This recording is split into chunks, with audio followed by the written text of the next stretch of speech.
사랑하는 행복한 교회 성도 여러분, 이 영상을 보시는 하나님 나라의 귀한 자녀 여러분, 오늘은 2023년 3월 3일 금요일입니다.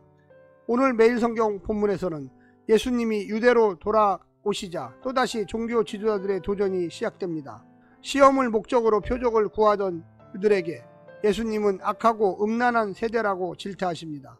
그는 제자들에게 종교 지도자들의 누룩, 교훈을 주의하라 경계시키십니다. 이어서 빌립보 가이사랴에 이르렀을 때 제자들에게 자신의 정체성을 물으십니다. 베드로의 위대한 신앙 고백은 예수님의 그리스도 정체성을 선명하게 드러내고 있습니다.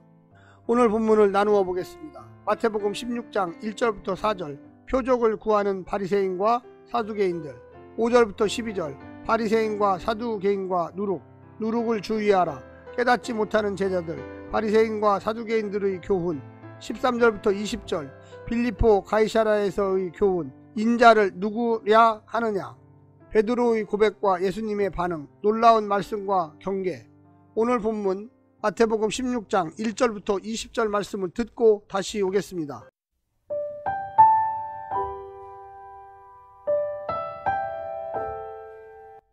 마태복음 16장. 바리새인과 사두개인들이 와서 예수를 시험하여 하늘로부터 오는 표적 보이기를 청하니 예수께서 대답하여 이르시되 너희가 저녁에 하늘이 붉으면 날이 좋겠다 하고 아침에 하늘이 붉고 흐리면 오늘은 날이 굳겠다 하나니 너희가 날씨는 분별할 줄 알면서 시대의 표적은 분별할 수 없느냐. 악하고 음란한 세대가 표적을 구하나 요나의 표적밖에는 보여줄 표적이 없느니라 하시고 그들을 떠나가시니라.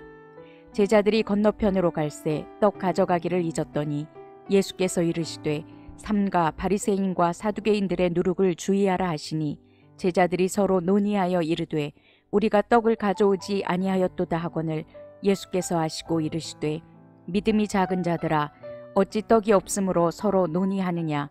너희가 아직도 깨닫지 못하느냐. 떡 5개로 5,000명을 먹이고 주운 것이 몇 바구니며 떡 7개로 4,000명을 먹이고 주운 것이 몇 광줄이었는지를 기억하지 못하느냐. 어찌 내 말한 것이 떡의 관함이 아닌 줄을 깨닫지 못하느냐.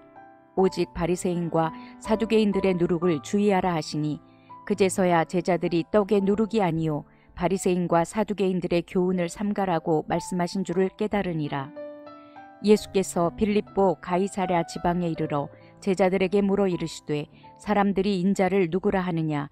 이르되 더러는 침례 요한, 더러는 엘리야, 어떤 이는 예레미야나 선지자 중에 하나라 하나이다.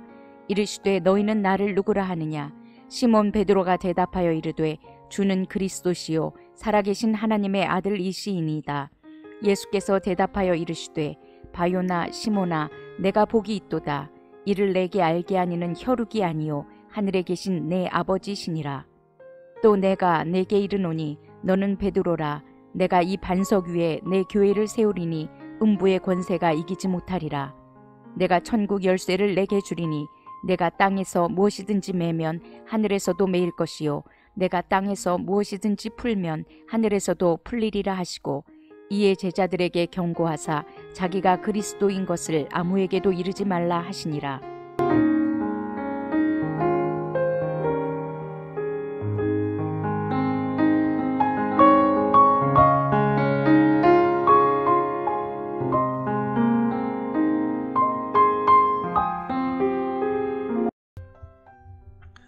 마태복음 전체에서 본단락이 차지하는 위치는 큽니다. 먼저 예수님의 갈릴리 사역을 매듭짓는 절정 역할을 하고 있습니다. 본단락 전반부에 등장하는 종교 지도자들과의 갈등도 갈릴리에서는 마지막입니다. 예수님의 정체성에 대한 베드로의 고백과 예수님의 계시는 이어질 후반부 이야기의 성격을 정의할 정도로 중요합니다. 지금까지 펼쳐졌던 갈릴리 여정에서 앞으로 등장할 예루살렘 여정으로 넘어가는 변곡점에서 베드로, 제자들을 대표하는 이의 고백은 향후 예수님 사역에 대한 중요한 이해의 빛을 제공하고 있습니다. 오늘 본문을 세 부분으로 나누어 자세히 설명드리겠습니다. 첫 번째, 표적을 구하는 불신앙. 예수님이 표적입니다. 그것을 능가하는 표적은 없습니다. 그분의 말씀, 그분의 성품, 그분의 기적이 모두 전례 없는 것들이었습니다. 그 낯설음을 불편함으로 여겨 거부한다면 자기 세계를 포기하지 않고 고수하겠다는 뜻입니다. 하나님의 역사를 인정하고 그분의 창조에 참여하기보다는 자기 만족의 세계 안에 머물겠다는 뜻입니다. 그것이 바로 불신앙입니다. 어떤 표적을 더 보여준다 해도 자신의 왕자에서 내려오지 않을 것입니다. 두 번째는 바리새인과 사두개인의 누룩.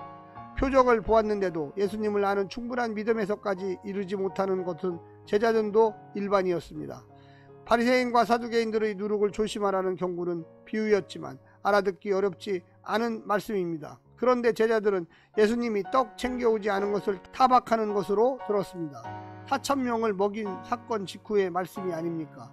먹는 떡 이야기가 아니라 하나님의 계명을 폐하는 바리새인과 서기관들의 교훈을 조심하라는 말씀이었습니다. 먹을 떡 없는 것이 문제가 아니라 영적인 양식인 하나님의 말씀을 왜곡하는 종교 지도자들의 가르침이 문제였습니다. 마지막 세 번째는 예수님의 자기 정체성 고백. 베드로는 예수님을 그리스도요 하나님의 아들이라고 고백합니다. 맞는 말입니다. 하나님이 돕지 않으면 할 수 없는 고백입니다. 영의 눈이 열린 것입니다. 제자들의 대표격으로 한 고백입니다. 그런데 제자들의 믿음의 고백 위에 교회가 세워질 것입니다. 교회에서는 천국의 열쇠가 주어져서 땅에서 메고 푸는 대로 하늘에서도 메이고 풀리게 할 것입니다. 하나님 나라의 대리통치자가 되는 가장 중요한 자격은 바로 예수님을 이해하고 믿는 것입니다. 사랑하는 성도 여러분, 예수님이 누구십니까? 예수님에 대한 믿음이 정확해야지 제자로서 따라서 사는 그 모양새가 흔들리지 않고 오직 주님만 바라볼 수가 있는 것입니다. 오늘 하루도 승리하십시오. 샬롬.